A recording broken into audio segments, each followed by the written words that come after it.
بسم الله الرحمن الرحيم. الحمد لله الذي أنزل على عبده الكتاب ولم يجعل له عوجا قيما لينذر بأسا شديدا من لدنه ويبشر المؤمنين الذين يعملون الصالحات أن لهم أجرا حسنا ماكثين فيه أبدا وينذر الذين قالوا اتخذ الله ولدا ما لهم به من علم ولا لآبائهم كبرت كلمة تخرج من أفواههم إن يقولون إلا كذبا فلعلك باخع نفسك على آثارهم إن لم يؤمنوا بهذا الحديث أسفا إنا جعلنا ما على الأرض زينة لها لنبلوهم أيهم أحسن عملا وإنا لجاعلون ما عليها صعيدا جرزا أم حسبت أن أصحاب الكهف والرقيم كانوا من آياتنا عجبا إذ أوى الفتية إلى الكهف فقالوا ربنا آتنا من لدنك رحمة وهيئ لنا من أمرنا رشدا فضربنا على آذانهم في الكهف سنين عددا ثم بعثناهم لنعلم أي الحزبين أحصى لما لبثوا أمدا نحن نقص عليك نبأهم بالحق إنهم فتية آمنوا بربهم وزدناهم هدى وربطنا على قلوبهم إذ قاموا فقالوا ربنا رب السماوات والأرض لن ندعو من دونه إلها لقد قلنا إذا شططا هؤلاء قومنا اتخذوا من دونه آلهة لولا يأتون عليهم بسلطان بين فمن أظلم ممن افترى على الله كذبا وإذ اعتزلتموهم وما يعبدون إلا الله فأووا إلى الكهف ينشر لكم ربكم من رحمته ويهيئ لكم من أمركم مرفقا وترى الشمس إذا طلعت تزاور عن كهفهم ذات اليمين وإذا غربت تقرضهم ذات الشمال وهم في فجوة منه ذلك من آيات الله من يهد الله فهو المهتد ومن يضلل فلن تجد له وليا مرشدا وتحسبهم أيقاظا وهم رقود ونقلبهم ذات اليمين وذات الشمال وكلبهم باسط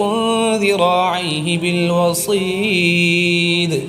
لو اطلعت عليهم لوليت منهم فرارا ولملئت منهم رعبا وكذلك بعثناهم ليتساءلوا بينهم قال قائل منهم كم لبثتم قالوا لبثنا يوما أو بعض يوم قالوا ربكم أعلم بما لبثتم فابعثوا أحدكم بورقكم هذه إلى المدينة فلينظر أيها أزكى طعاما فليأتكم برزق منه وليتلطف ولا يشعرن بكم أحدا إنهم إن يظهروا عليكم يرجموكم أو يعيدوكم في ملتهم ولن تفلحوا إذا أبدا وكذلك أعثرنا عليهم ليعلموا أن وعد الله حق وأن الساعة لا ريب فيها إذ يتنازعون بينهم أمرهم فقالوا ابنوا عليهم بنيانا ربهم أعلم بهم قال الذين غلبوا على أمرهم لنتخذن عليهم مسجدا سيقولون ثلاثة رابعهم كلبهم ويقولون خمسة سادسهم كلبهم رجما بالغيب ويقولون سبعة وثامنهم كلبهم قل ربي أعلم بعدتهم ما يعلمهم إلا قليل فلا تمار فيهم إلا مراء ظاهرا ولا تستفت فيهم منهم أحدا ولا تقولن لشيء إني فاعل ذلك غدا إلا أن يشاء الله واذكر ربك إذا نسيت وقل عسى أن يهديني ربي لأقرب من هذا رشدا ولبثوا في كهفهم 300 سنين وازدادوا 9 قل الله أعلم بما لبثوا له غيب السماوات والأرض أبصر به وأسمع ما لهم من دونه من ولي ولا يشرك في حكمه أحدا واتل ما أوحي إليك من كتاب ربك لا مبدل لكلماته ولن تجد من دونه ملتحدا واصبر نفسك مع الذين يدعون ربهم بالغداة والعشي يريدون وجهه ولا تعد عيناك عنهم تريد زينة الحياة الدنيا ولا تطع من أغفلنا قلبه عن ذكرنا واتبع هواه وكان أمره فرطا وقل الحق من ربكم فمن شاء فليؤمن ومن شاء فليكفر إنا أعتدنا للظالمين نارا أحاط بهم سرادقها وإن يستغيثوا يغاثوا بماء كالمهل يشوي الوجوه بئس الشراب وساءت مرتفقا إن الذين آمنوا وعملوا الصالحات إنا لا نضيع أجر من أحسن عملا أولئك لهم جنات عدن تجري من تحتهم الأنهار يحلون فيها من أساور من ذهب ويلبسون ثيابا خضرا من سندس واستبرق متكئين فيها على الأرائك نعم الثواب وحسنت مرتفقا واضرب لهم مثل الرجلين جعلنا لأحدهما جنتين من أعناب وحففناهما بنخل وجعلنا بينهما زرعا كلتا الجنتين آتت أكلها ولم تظلم منه شيئا وفجرنا خلالهما نهرا وكان له ثمر فقال لصاحبه وهو يحاوره أنا أكثر منك مالا وأعز نفرا ودخل جنته وهو ظالم لنفسه قال ما أظن أن تبيد هذه أبدا وما أظن الساعة قائمة ولئن رددت إلى ربي لأجدن خيرا منها منقلبا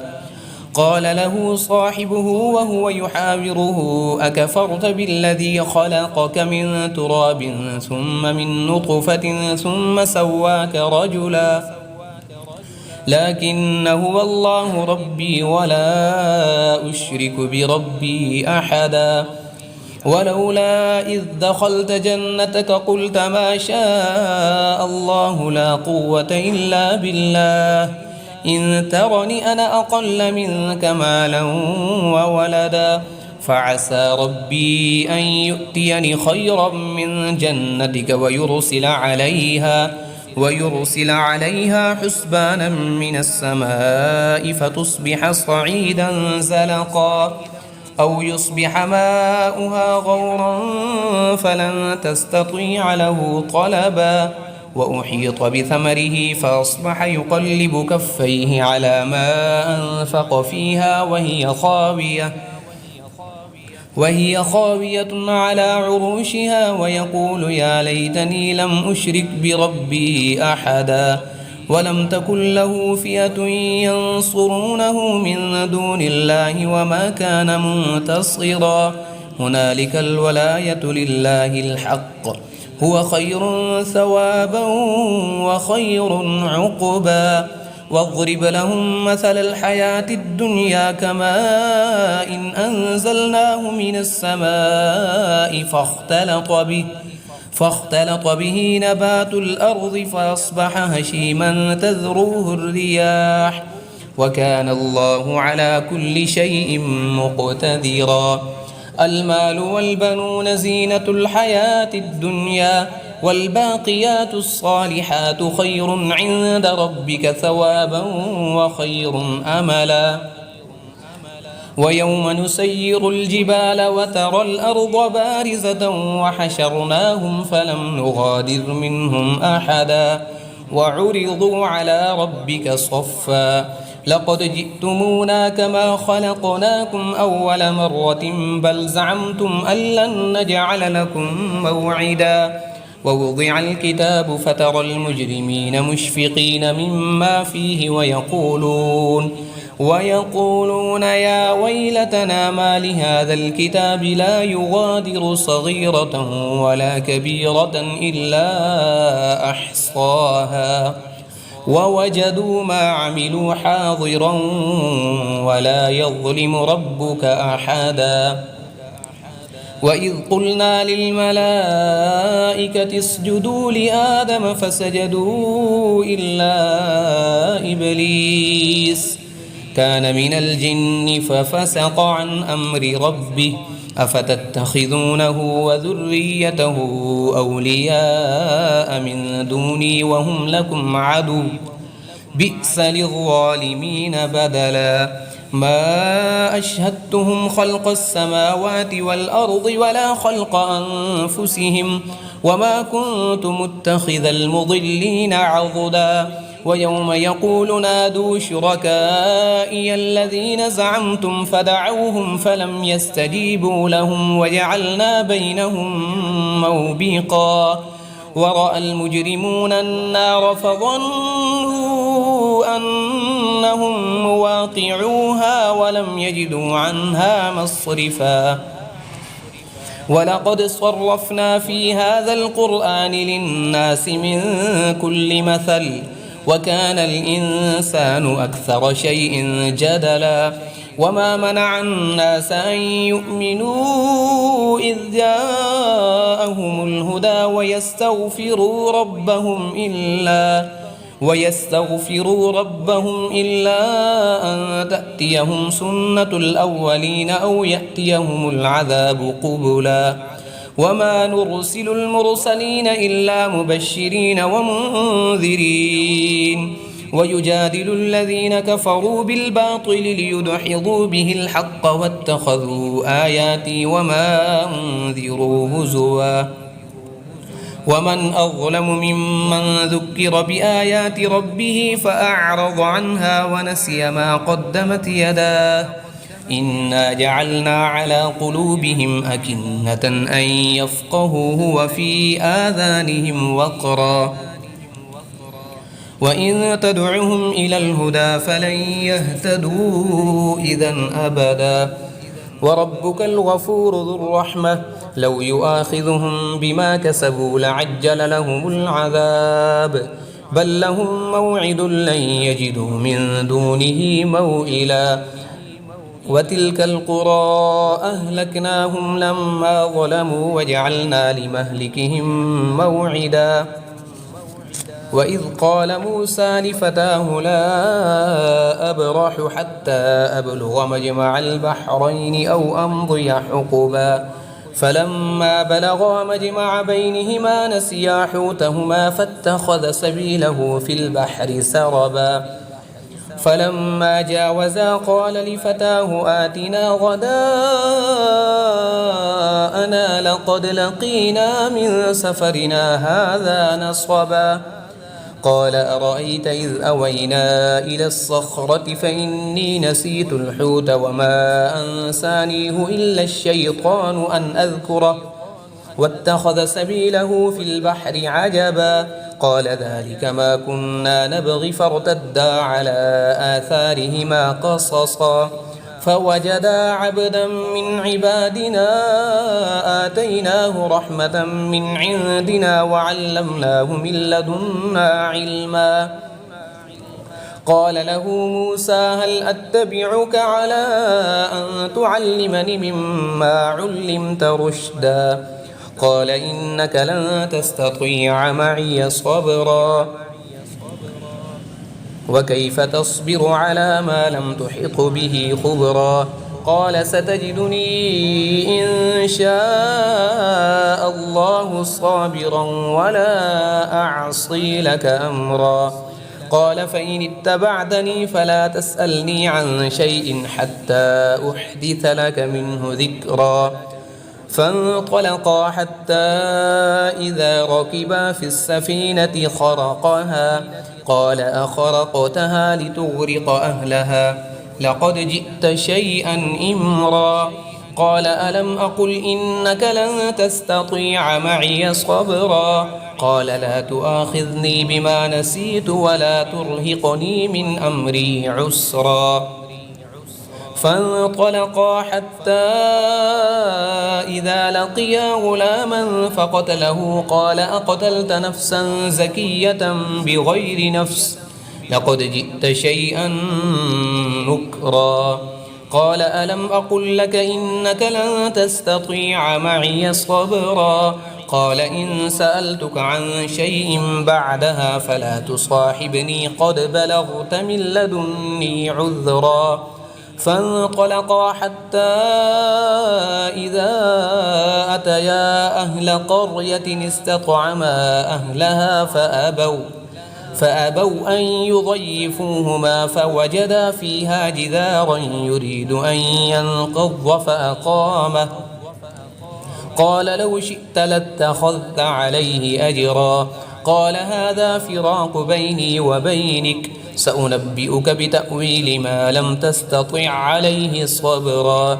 أما السفينة فكانت لمساكين يعملون في البحر فأردت أن أعيبها وكان وراءهم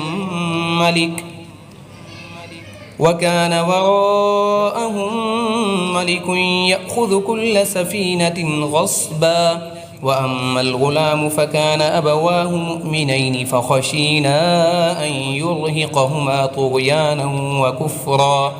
فأردنا أن يبدلهما ربهما خيرا منه زكاة وأقرب رحما وأما الجدار فكان لغلامين يتيمين في المدينة وكان تحته كنز لهما وكان أبوهما صالحا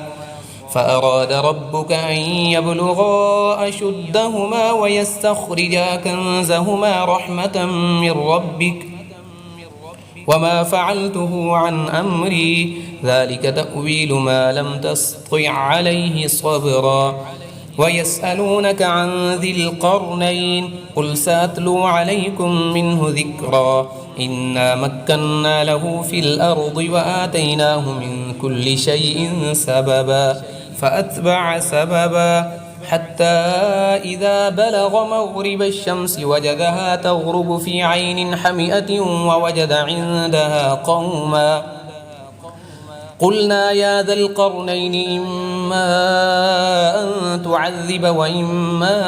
أن تتخذ فيهم حسنا قال أما من ظلم فسوف نعذبه ثم يرد إلى ربه فيعذبه عذابا نكرا وأما من آمن وعمل صالحا فله جزاء الحسنى وسنقول له من أمرنا يسرا ثم أتبع سببا حتى إذا بلغ مطلع الشمس وجدها تطلع على قوم لم نجعل لهم من دونها سترا كذلك وقد أحطنا بما لديه خبرا ثم أتبع سببا حتى إذا بلغ بين السدين وجد من دونهما قوما لا يكادون يفقهون قولا قالوا يا ذا القرنين إن يأجوج ومأجوج مفسدون في الأرض فهل نجعل لك خرجا على أن تجعل بيننا وبينهم سدا قال ما مكني فيه ربي خير فأعينوني بقوة أجعل بينكم وبينهم ردما آتوني زبر الحديد حتى إذا ساوى بين الصدفين قال انفخوا حتى إذا جعله نارا قال آتوني أفرغ عليه قطرا فما استطاعوا أن يظهروه وما استطاعوا له نقبا قال هذا رحمة من ربي فإذا جاء وعد ربي جعله دكاء وكان وعد ربي حقا وتركنا بعضهم يومئذ يموج في بعض ونفخ في الصور فجمعناهم جمعا وعرضنا جهنم يومئذ للكافرين عرضا الذين كانت أعينهم في غطاء عن ذكري وكانوا لا يستطيعون سمعا أفحسب الذين كفروا أن يتخذوا عبادي من دوني أولياء إنا أعتدنا جهنم للكافرين نزلا قل هل ننبئكم بالأخسرين أعمالا الذين ضل سعيهم في الحياة الدنيا وهم يحسبون أنهم يحسنون صنعا أولئك الذين كفروا بآيات ربهم ولقائه فحبطت أعمالهم فلا نقيم لهم يوم القيامة وزنا ذلك جزاؤهم جهنم بما كفروا واتخذوا آياتي ورسلي هزوا إن الذين آمنوا وعملوا الصالحات كانت لهم جنات الفردوس نزلا خالدين فيها لا يبغون عنها حولا قل لو كان البحر مدادا لكلمات ربي لنفد البحر قبل أن تنفد كلمات ربي ولو جئنا بمثله مددا قل إنما أنا بشر مثلكم يوحى إلي أنما إلهكم إله واحد فمن كان يرجو لقاء ربه فليعمل عملا صالحا ولا يشرك بعبادة ربه أحدا.